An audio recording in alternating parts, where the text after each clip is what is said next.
ओम शांति। आज 23 तारीख है, शुक्रवार का दिन है। तो आज सारा दिन मैं सर्व आत्माओं को एकता के सूत्र में पिरोने वाली महान आत्मा हूँ, इस स्वमान का अभ्यास करेंगे। तो बाबा कहते हैं हमको एक राज्य, एक भाषा, एक मत, ऐसी दुनिया लानी है। तो हमेशा श्रेष्ठ ते श्रेष्ठ बाबा की श्रीमत पर चलते हुए एक मत रहकर महान आत्मा बनने का पुरुषार्थ करना है। तो साथ साथ आज प्यारे बाबा कह रहे हैं कि श्रेष्ठ ते श्रेष्ठ बनाने के लिए स्वयं भगवान अभिसंगम पर आते और हमको नरकवासी से स्वर्गवासी बनाने की श्रेष्ठ ते श्रेष्ठ श्रीमत देते। तो श्रीमत दे हमको बाबा स्वर्गवासी बनाते हैं। तो उस श्रेष्ठ श्रीमत पर चलते रहना है। अमृत वेले से लेकर मामा ने सारी दिनचर्या के लिए श्रीमत दिए हुए है। तो उस अनुसार सारा दिन चलते रहना है। तो आज का प्यारे बाबा का महावाक्य है। बाबा कहते, मीठे बच्चे श्रेष्ठ ते श्रेष्ठ बनने के लिए स्वयं भगवान तुम्हें श्रेष्ठ मत दे रहे हैं, जिससे तुम नरकवासी से स्वर्गवासी बन जाते हो।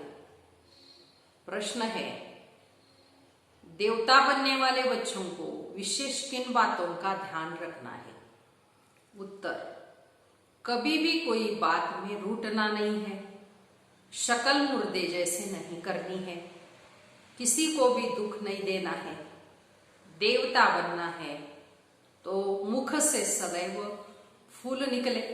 अगर कांटे व पत्थर निकलते हैं तो पत्थर के पत्थर ही ठहरे। गुण बहुत ही अच्छे धारण करने हैं। यहाँ ही सर्वगुण संपन्न देवता बनना है। सजा खाएंगे तो फिर पद अच्छा नहीं मिलेगा। तो देवता बनने के लिए बाबा ने किन किन बातों पर अंडरलाइन करना है, ये आज सुनाया है। एक तो बाबा कहते कभी भी रूठना नहीं है, शक्ल हमेशा देवताओं की हर्षित मुख चाहिए और सदैव सुख देने की भावना चाहिए। और मुख से बाबा कहते हैं सदैव रतन माना फूल निकले, पत्थर न निकले। अच्छे अच्छे गुण यहाँ ही धारण करने हैं।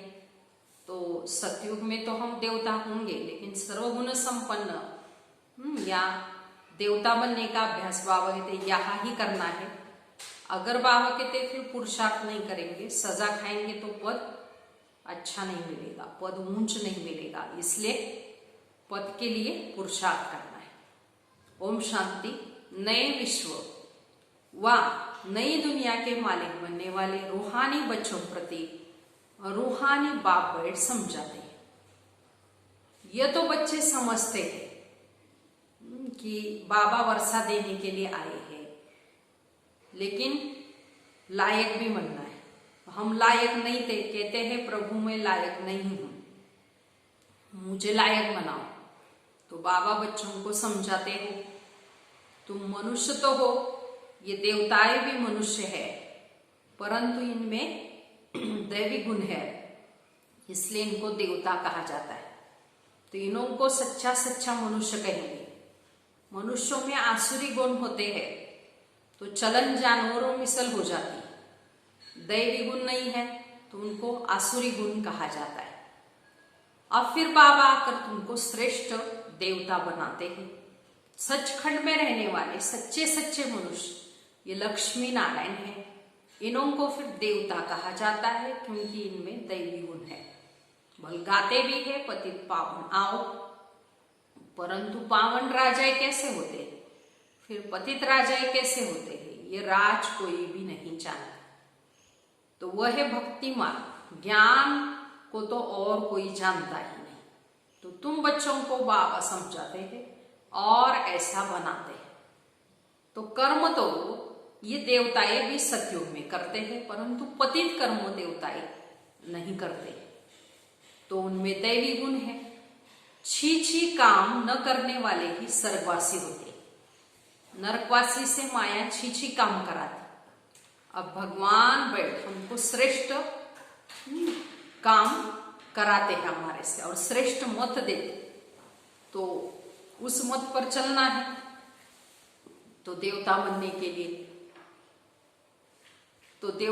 के लिए अब भगवान बैठ श्रेष्ठ काम कराते हैं और श्रेष्ठ मत देते कि ऐसे छी छी काम नहीं करो। श्रेष्ठ बनने के लिए श्रेष्ठ मत देते।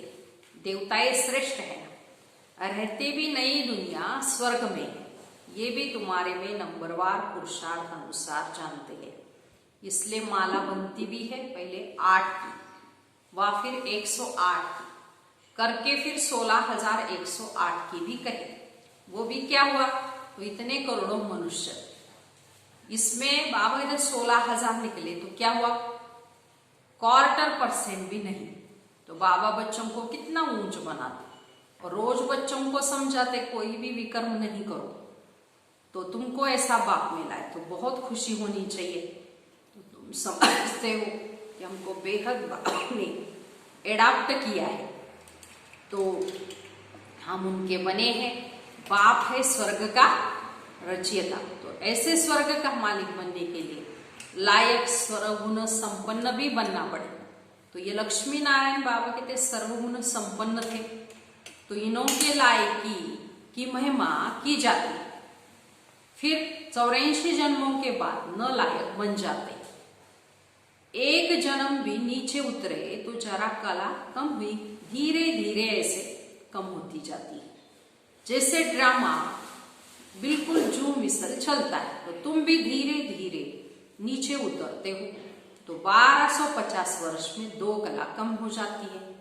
फिर रावण राज्य में जल्दी जल्दी कला कम हो जाती है। ग्रहण लगता जाता है, जैसे सूर्य चांद को ग्रहण लगता है ना, तो ऐसे नहीं कि चंद्रमा सितारों को ग्रहण नहीं लगता, तो सबको पूरा ग्रहण लगा हुआ है। अब बाबा कहते हैं याद से ही ये ग्रहण उतरेगा। कोई भी पाप कर्म नहीं करो। पहला नंबर पाप है, बाबा कहते हैं देह अभिमान में आना। तो ये कड़ा पाप है। बच्चों को इस एक जन्म के लिए शिक्षा मिलती है, क्योंकि इस दुनिया को अभी चेंज होना है, परिवर्तन होना है। बाबा कहते फिर ऐसी शिक्षा कभी मिलती नहीं। बाप संगम पर ही ये शिक्षा देते हैं, जो नरकवासी से स्वर्गवासी बना। तो बैरिस्टर आदि की शिक्षा तो तुम जन्म जन्मांतर लेते हैं। स्कूल आदि तो सदा है ही, ये ज्ञान एक ही बार मिला बस। और ज्ञान सागर बाबा कर ये ज्ञान एक ही बार देते हैं। वह अपना और अपनी रचना के आदि मध्य अंत की सारी नॉलेज देते हैं। बाबा कितना सहज समझाते हैं कि तुम आत्माएं पाठधारी हो, तो आत्माएं अपने घर से यहाँ पाठ बजाने के लिए आती है, तो उनको मुक्ति धाम कहा जाता है। और स्वर्ग है जीवन मुक्ति धाम, या है जीवन वन। तो ये अक्षर भी यथार्थ रीति याद करने हैं। मोक्ष कभी होता ही नहीं। मनुष्य कहते हैं मोक्ष मिल जाए, अर्थात आवागमन से निकल जाए, परंतु पाठ से कोई निकल ही नहीं सकते। फिर पीछे इस्लामी बौद्ध आदि सब आएंगे, तो ये ह्यूमन झाड़ बन जाएगा। इनका बीज रूप ऊपर में है, बाप है मनुष्य सृष्टि का बीज रूप। मनुष्य सृष्टि तो है ही, परंतु सत्युग में बहुत छोटी होती है, फिर धीरे धीरे वृद्धि को पाती है। अच्छा, फिर छोटे कैसे होगी? बात छोटी कैसे होगी? पाप आकर पतित से पावन बनाते, तो कितने थोड़े पावन बनते, कोटों में कोई निकलते। आधा गलब तो बहुत थोड़े होते बात। सतयुग और त्रेता में बात बहुत थोड़े मनुष्यों जिनका गायन है। कोटों में कोई, कोई में कोई, जो संगम पर अभी बाप निकल, तो आधा कल्प में फिर द्वापर से वृद्धि होती जाती है। तो सबसे जास्ती संप्रदाय बाप कहते हैं उन देवताओं की होनी चाहिए, क्योंकि पहले पहले ये आते, परंतु और धर्मों में चले जाते, क्योंकि बाप को वो भूल गए हैं। ये एकच भूल का खेल है। भूलने से ही कंगाल हो जाते, भूलते भूलते एकदम भूल जाते हैं। भक्ति भी पहले एक की करते हैं, क्योंकि सर्व की सद्गति करने वाला एक है। फिर दूसरी किसी की भक्ति क्यों करनी चाहिए? लक्ष्मी नारायण को भी बनाने वाला तो शिव है, कृष्ण बनाने वाला कैसे होगा? ये तो नहीं हो सकता। राजयोग सिखाने वाला कृष्ण कैसे होगा? तो वह है सत्युग का प्रिंस। कितनी भूल कर दी है मनुष्यों ने, बुद्धि में बैठता ही नहीं। तो अब बाबा कहते मुझे याद करो और दैवी गुण धारण करो। कोई भी प्रॉपर्टी का झगड़ा आदि है तो उसको खलास कर दो। बाबा कहते झगड़ा करते करते तो प्राण भी निकल जाएंगे। तो बाबा समझाते हैं इनसे इसने छोड़ा, माना ब्रह्मा बाबा ने छोड़ा, तो झगड़ा आदि थोड़ी किया, तो कम मिला तो जाने दो, उसके बदले कितनी राजाई मिल गई इसको। तो बाबा बताते मुझे साक्षात्कार हुआ विनाश और राजाई का, तो कितनी खुशी हुई बाबा। तो हमको विश्व की बादशाही मिलनी है, तो ये सब क्या है? तो ऐसे थोड़े कोई भूखे मरेंगे, बिगर पैसे वाले भी पेट तो भरते हैं ना। देखो मम्मा ने कुछ लाया क्या यज्ञ में? कितना बाबा मम्मा को याद करते हैं। बाबा कहते याद करते हो ये तो ठीक है, परंतु अभी मम्मा के नाम रूप को याद नहीं करना है। तो हमको भी उन जैसी धारणाएं करनी है, तो हम भी मम्मा जैसे अच्छा बनकर गद्दी लायक बने, ये पुरुषार्थ करना है। सिर्फ मम्मा की महिमा करने से थोड़ी हो जाएंगे। तो बाबा कहते हैं माँ में एकम याद करो, याद की यात्रा में रहना है, मम्मा जैसा ज्ञान सुनाना है। मम्मा की महिमा का सबूत तब हो जब तुम ऐसे महिमा लायक बनकर दिखाओ। तो सिर्फ मम्मा मम्मा कहने से तो पेट नहीं भरेगा ना। तो याद करना है एक को, बलिहारी एक की है, माना बलिहारी शिव बाबा के। बाबा कहते महिमा भी एक बाप की है, तो उस एक बाप को याद करना है। बाबा न होते तो हम बच्चे भी न होते, तो इसलिए बलिहारी एक की गाई हुई है। युक्तियां रचनी चाहिए सर्विस की, सदैव मुख से फूल निकालने हैं। अगर काटे पत्थर निकालते हैं तो पत्थर के पत्थर ही ठहरे। गुण बहुत ही अच्छे धारण करने हैं, गुणवान बनना है। तो तुमको यहाँ ही सर्वगुण संपन्न बनना है। सजाए खाएंगे तो फिर पद अच्छा नहीं मिलेगा बाप के। यहाँ बच्चे आते हैं बाप से डायरेक्शन सुनने, यहाँ ताजा ताजा नशा बाबा चढ़ाते हैं, फिर सेंटर पर नशा चढ़ता है तो फिर घर गए संबंधी आदि देखते हैं तो खलास वापे थे, माना नशा उड़ जाता है। यहाँ तुम समझते हो हम बाबा के परिवार में बैठे हैं, वहां आसुरी परिवार होता है, कितने झगड़े आदि रहते हैं, वहां जाने से ही कीचड़ पट्टी में जाकर पड़ते हैं।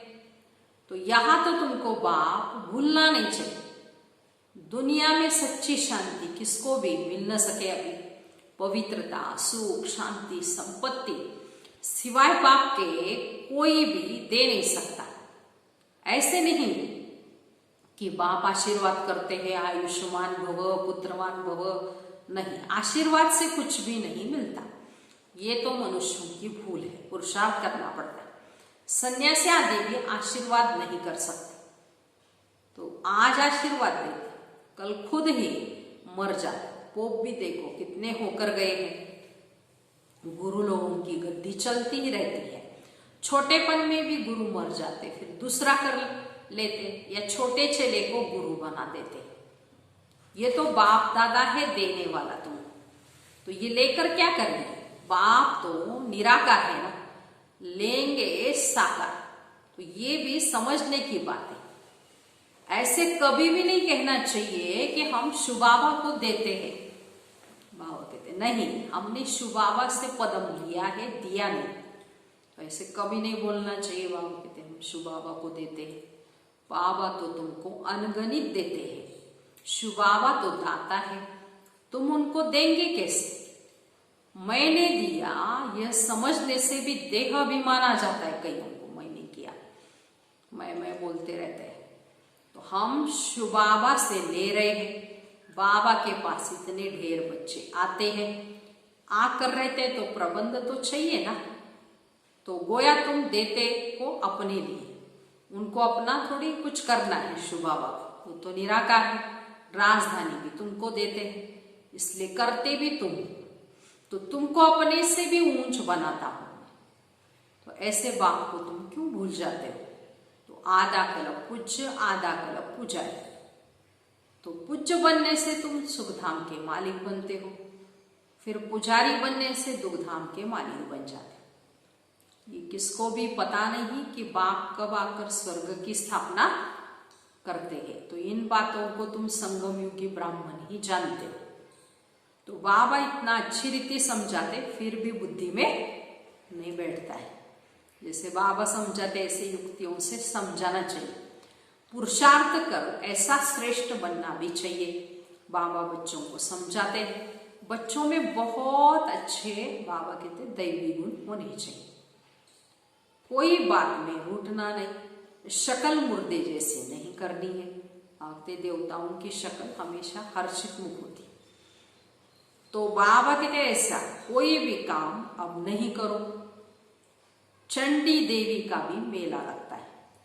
चंडिका उनको कहते हैं जो बाप की मन पर नहीं चलती, जो दुख देती है। ऐसी चंडिकाओं का भी मेला तो लगता है ना।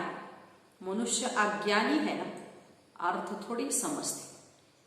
कोई में ताकत नहीं, वो तो जैसे खोखले है। तो तुम बाबा को अच्छी रीति याद करते हो, तो बाप द्वारा तुम्हें फिर ताकत मिलती है। परंतु यहाँ रहते भी बहुतों की बुद्धि बाहर भटकती रहती है ना। यहाँ आते रहेंगे यज्ञ में और बुद्धि इधर उधर लगाएंगे या भटकाएंगे, या बुद्धि में कुछ व्यर्थ बातें होगी, तो कुछ भी फायदा नहीं। तो हमारा बुद्धियों एक बाप से ही लगा रहना चाहिए और एक बाप की ही याद आनी चाहिए। इसलिए बाबा कहते हैं यहाँ चित्रों के सामने बैठ जाओ तो तुम्हारी बुद्धि इसमें बिजी रहेगी। गोले पर, सीढ़ी पर किसको भी समझाओ। बोलो सतयुग में बहुत थोड़े मनुष्य होते, अभी तो ढेर मनुष्य है। बाबा कहते मैं ब्रह्मा के द्वारा नई दुनिया की स्थापना करता हूँ और पूरा दुनिया का विनाश कराता हूँ। ऐसे ऐसे बैठ प्रैक्टिस करनी चाहिए। अपना मुख आपे ही खोल सकते हैं ना, दूसरा थोड़ी खोलेगा बाबा कहते कोई। ऐसे मन और बुद्धि को बिजी रखना है। अंदर में जो चलता है वह बाहर में भी निकलना चाहिए। गूंगे तो नहीं होना तुम। घर में रड़िया मारने के लिए मुख खुलता है और ज्ञान सुनाने के लिए क्यों नहीं खुलता बाबा? चित्र तो सबको मिल सकते, हिम्मत रखनी चाहिए ना। तो अपने घर का कल्याण करें, अपना कमरा चित्रों से सजा दो तो तुम बिजी रहेंगे। ये जैसे तुम्हारी लाइब्रेरी हो जाएगी। दूसरों का कल्याण करने के लिए चित्र आदि लगा देना चाहिए। जो आए उनको समझाओ, तुम बहुत सर्विस कर सकते।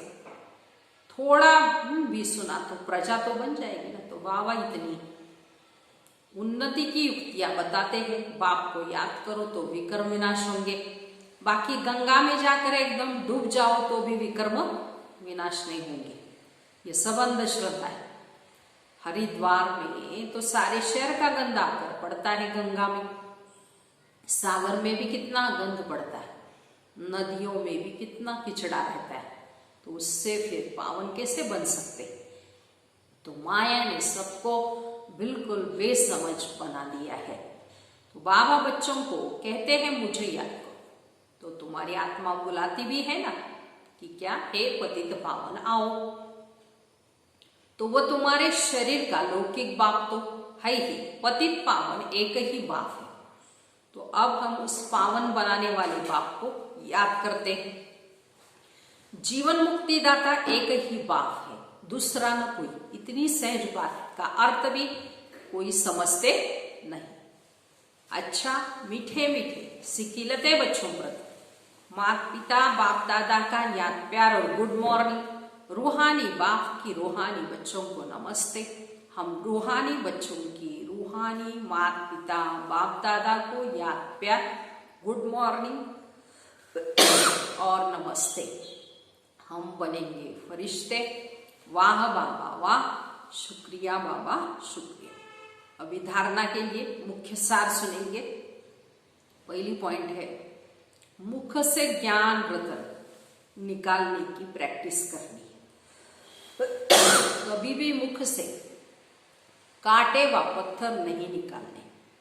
अपना और घर का कल्याण करने के लिए घर में चित्र सजा देने हैं, उस पर विचार सागर मंथन कर दूसरों को समझाना है, बिजी रहना है।